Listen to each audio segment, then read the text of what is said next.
നിങ്ങൾ സ്റ്റോക്ക് മാർക്കറ്റിൽ നിക്ഷേപിക്കുന്ന ഒരാളാണെന്നുണ്ടെങ്കിൽ, നിങ്ങൾ ഏത് ഡിമാറ്റ് അക്കൗണ്ട് യൂസ് ചെയ്യുന്ന ഒരാളാണെന്നുണ്ടെങ്കിലും, അഥവാ ഇനി മ്യൂച്വൽ ഫണ്ടിലാണ് നിക്ഷേപിക്കുന്നതെന്നുണ്ടെങ്കിലും നിങ്ങൾ ഉറപ്പുവരുത്തേണ്ട ചില കാര്യങ്ങളുണ്ട്.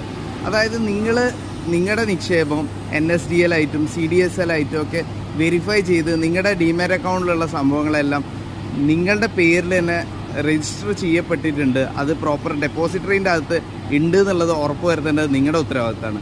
റീസെൻ്റായിട്ട് ഈ അടുത്ത് നമ്മൾക്ക് കാണാൻ പറ്റിയിട്ടുള്ളത്, എസ്പെഷ്യലി ഈ ഡിസ്കൗണ്ട് ബ്രോക്കേഴ്സ് ഉണ്ടല്ലോ, ഈ സെറോദ, അപ്സ്റ്റോക്ക്, ഗ്രോ, ഏഞ്ചൽ പോലെയുള്ള ബ്രോക്കിംഗ് ഫേംസ് അനാവശ്യമായിട്ടുള്ള ചാർജസ് ഈ ബ്രോക്കേഴ്സ് ചാർജ് ചെയ്യുന്നതായിട്ട് നമ്മളെ പോലെയുള്ള ആളുകൾ അറിയാതെ തന്നെ ചാർജ് ചെയ്യുന്നതായിട്ട് നോട്ടീസ് ചെയ്യപ്പെട്ടിട്ടുണ്ട്. ഗ്രോൻ്റെ റീസെൻ്റായിട്ട് ഇതുപോലെ ഒരു മ്യൂച്വൽ ഫണ്ടിൻ്റെ പോർട്ട്ഫോളിയോ പോലും അവർ പ്രോപ്പറായിട്ട് കൊടുക്കാതെ കസ്റ്റമറിന് നഷ്ടം വരുത്തിയായിട്ട് കണ്ടിട്ടുണ്ട്. അപ്പോൾ തീർച്ചയായിട്ടും നിങ്ങൾ ഇത് ഉറപ്പ് വരുത്തുക.